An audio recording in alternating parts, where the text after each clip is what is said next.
제가 사실 프로 당근러거든요. 정말 후드티를 좋아해서 정말 많이 사봤고 또 이게 마음에 안 들어서 팔아보고를 몇 년 동안 했어요. 수많은 시행착오 끝에 얻어진 결과와 꿀팁, 특히 후드티를 살 때 어떤 걸 고려해야 되는지, 그래야 후회가 없는지 그걸 집중적으로 알려드리도록 하겠습니다.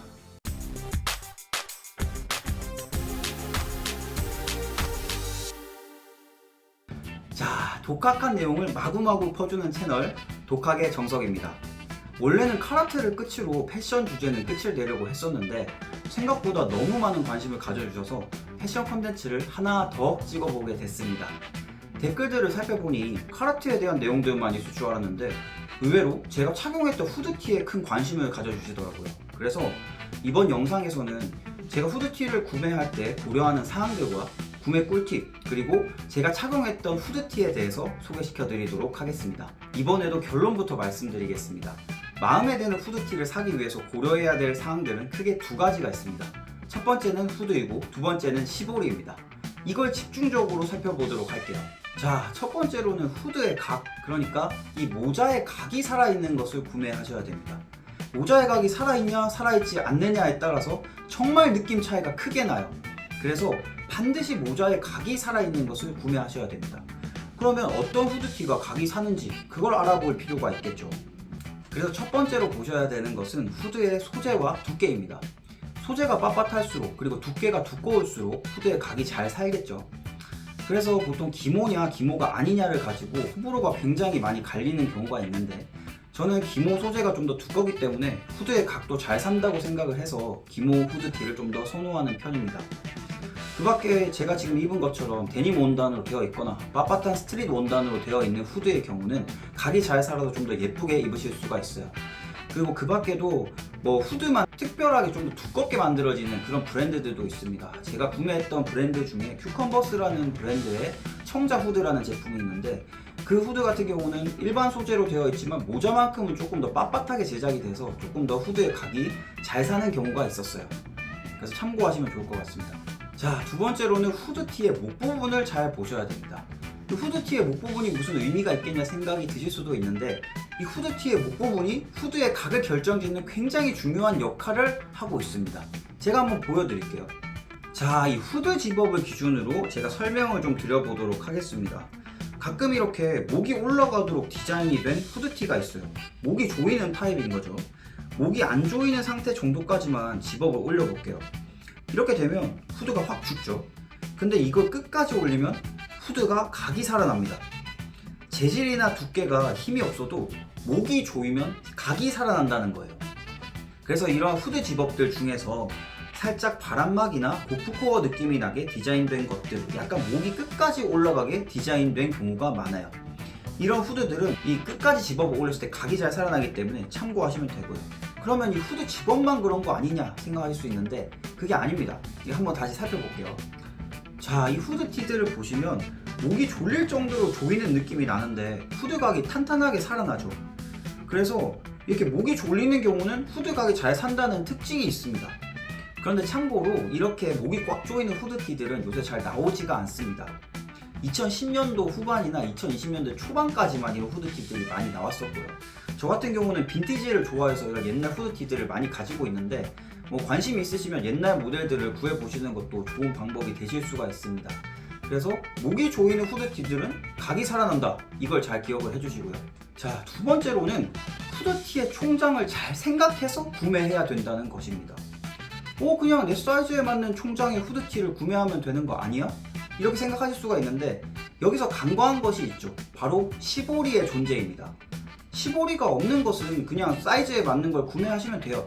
근데 시보리가 있는 것은 스스로가 입고 다니는 스타일에 따라 조금씩 다르게 구매를 하셔야 됩니다. 일단 이건 스스로의 스타일이에요. 저 같은 경우는 후드티에 흰색 티를 레이어드해서 입는 것을 좋아하거든요. 이렇게 말이죠. 자, 그런데 이렇게 입고 싶잖아요. 그러면 시보리의 특징을 보셔야 됩니다. 만약 탄탄한 시보리라고 한다면 입는 방법이 두 가지가 있습니다. 먼저 첫 번째로는 이렇게 놓고 입거나 아니면 이렇게 접어 입는 방식이 있어요. 그런데 이렇게 입게 되면 어떻게 되나요? 접어서 입었을 때 그리고 안 접어서 입었을 때 총장의 길이가 달라졌죠. 그래서 쇼핑몰에서 제시하고 있는 그 총장의 실측이 실제로 내가 입고 있는 옷과 달라질 수 있다는 거예요. 그래서 접었을 때의 총장을 가정해서 구매하셔야 됩니다. 그래서 저 같은 경우는 접었을 때 66cm에서 68cm 정도 되는 후드티를 구매하고 있습니다. 그래서 탄탄한 시볼이라고 가정을 했을 때 72cm에서 74cm 정도 되는 후드티를 구매하고 있어요. 자, 그러면 힘이 없는 시보리가 있겠죠. 힘이 없어서 흐물거리는 시보리도 나름대로의 장점이 있습니다. 뭐냐면 안에 흰색 티를 레이어드를 했을 때 울지 않고 굉장히 툭 떨어져서 예쁘게 핏이 잡혀요. 이건 굉장히 큰 장점입니다. 이 경우에는 마찬가지로 안 접어 입을 거기 때문에 시작부터 66cm에서 68cm 정도 되는 후드티를 구매하고 있어요. 그래서 결론은 후드티의 시보리가 탄탄한지 탄탄하지 않은지를 보신 다음에 총장을 결정하셔야 된다는 거예요. 내가 접어 입으려고 74cm짜리 후드티를 샀는데 막상 사고 보니까 접히지가 않아서 총장 68cm를 못 맞추고 74cm 후드티를 입고 다니시게 되는 경우가 있어요. 그러면 결국 마음에 안 들어서 손이 가지 않게 되고 당근을 하게 되겠죠. 그래서 이런 상황이 생기지 않도록 시보리의 탄탄함을 반드시 보시고 총장을 결정하셔서 구매하셔야 됩니다. 그리고 이렇게 레이어드를 선호하지 않으시는 분들도 계실 거예요. 그 경우는 총장을 처음부터 원하시는 대로 세팅하셔서 구매해 주시면 되겠습니다. 자, 이렇게 두 가지만 고려하셔도 자신에게 잘 맞는 예쁜 후드티를 구매하실 수 있으실 거예요. 그런데 여기서 조금 더 생각해 볼 점이 있습니다. 바로 자신이 구매했던 후드티를 어떻게 활용할 것인가 하는 것입니다. 사실 후드티의 활용 용도는 크게 두 가지예요. 첫 번째로는 단품으로 입는 경우, 두 번째로는 아우터 안에 레이어드 용도로 입는 경우가 있습니다. 단품으로 입는 경우는 앞에서 말씀드린 고려사항 두 가지만 잘 지키시면 돼요. 그런데 아우터 안에 레이어드 용도로 입는 경우는 추가적으로 고려할 사항들이 있습니다. 이걸 자세히 설명드리도록 하겠습니다. 자, 첫 번째로 아우터 안에 레이어드 용도로 후드티를 구매하시는 경우에는 목이 조이는 후드티를 구매하시면 안 됩니다. 제가 앞에서 목이 조이는 후드티가 후드 각이 살아서 좋다고 말씀드렸죠. 그런데 레이어드 용도로 입으실 때는 목이 조이는 걸 구매하시면 안 됩니다. 오히려 예쁘지 않게 핏이 떨어져요. 이렇게 단품으로 입으셨을 때는 후드 각도 잘 잡히고 굉장히 예쁘게 입으실 수가 있는데 아우터 안에 레이어드를 하셨을 때는 이렇게 후드가 붕 떠버리는 이런 현상이 생깁니다. 그리고 이렇게 목이 조여지는 후드티의 특징은 뭐냐면 후드가 굉장히 작게 나온다는 점이에요. 쫑긋 각이 서는 느낌의 후드티이기 때문인데 이게 오히려 레이어드 할 때는 훨씬 더 안 좋다는 거죠. 자, 그러면 어떤 후드티를 사야 레이어드 할 때 핏이 예쁘게 떨어지냐 하는 건데 모자가 큰 후드티를 사시면 됩니다. 카라테 소개 영상에서 제가 자주 입고 나왔던 이 후드티를 굉장히 궁금해 하시더라고요. 이 후드티는 유인맨즈라는 브랜드의 왕모자 후드티로 검색을 하시면 구매를 하실 수가 있습니다. 이 후드티 같은 경우는 모자가 굉장히 크고 후드 재질도 두툼해서 각이 굉장히 잘 서는 특징이 있어요. 그래서 저도 아우터 안에 이너로 레이어드를 할 때 굉장히 잘 활용하고 있는 아이템입니다. 사실 유인맨즈 브랜드가 아니더라도 네이버에서 왕모자 또는 빅후드 후드티로 검색을 하시면 굉장히 다양한 브랜드에서 이러한 형태의 후드티를 굉장히 많이 팔고 있으니까 이런 것들을 구매하셔가지고 이너로 활용을 하시면 굉장히 예쁘게 입으실 수가 있습니다. 자, 보시다시피 후드가 굉장히 커서 레이어드를 했을 때 아우터 목 뒤쪽으로 자연스럽게 후드가 떨어지는 걸 보실 수가 있죠. 또 동시에 후드가 도톰해서 각도 아주 잘 사는 아주 좋은 후드티입니다. 그리고 세 번째로 레이어드 용도로 후드티를 구매하실 때는 가슴 단면이 좁고 두께가 얇은 후드티를 구매하시는 것이 좋습니다.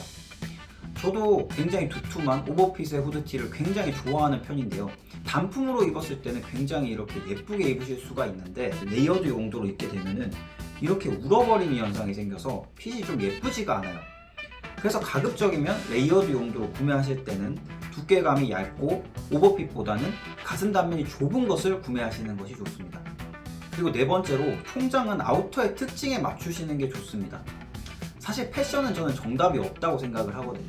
그래서 굉장히 개인적인 의견인데 숏자켓을 입는 경우에는 후드티의 기장을 조금 더 길게 가져가셔서 숏자켓 바로 아래쪽에 조금 더 삐져나오게 레이어드된 느낌을 살릴 수 있도록 입는 것을 선호하는 편이고요. 반대로 아우터가 롱기장이면 후드티를 살짝 숏하게 구매를 해서 다리가 길어 보이도록 스타일링을 하고 있어요. 자, 그리고 다섯 번째로는 레이어드 용도로 입는 경우에 프린팅을 조금 피하시는 게 좋습니다. 이 또한 패션은 개인적인 의견이기 때문에 정답이 아닐 수도 있지만 저는 이제 아우터 안에 레이어드를 해서 입는 경우에는 프린팅을 좀 피하고 있어요. 저도 20대 때 굉장히 어릴 때는 화려한 프린팅이 들어간 후드티를 굉장히 좋아했었거든요. 그런데 이거를 아우터 안에 레이어드해서 입어보면 약간 좀 별로예요. 그래서 이거는 개인적인 취향이긴 하지만 아우터 안에 레이어드 용도로 입으실 때는 프린팅을 조금 피해 주시는 게 좋지 않을까 싶습니다. 그래서 이너로 레이어드 용도로 후드티를 구매하신다면 무지 후드티를 추천드립니다. 그래서 아까 전에 말씀드렸던 유인멘즈의 후드티들이 무지 후드티이기 때문에 굉장히 잘 활용하고 있습니다.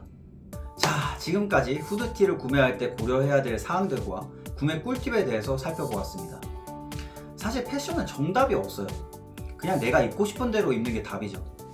그래서 이번 영상도 정답이 아닐 수도 있어요. 그냥 저와 취향이 비슷하신 분들에게 도움이 될 법할 영상이죠. 저는 후드티를 정말 많이 사고 팔아봤습니다. 특히 온라인 쇼핑이죠. 배송을 받았을 때 이건 실패다 라고 생각하며 겪었던 모든 시행착오들을 이번 영상에서 설명드렸으니까요. 필요한 것들만 잘 참고하셔서 쇼핑을 하실 때 도움이 되셨으면 좋겠습니다. 이상 독학의 정석 채널이었습니다.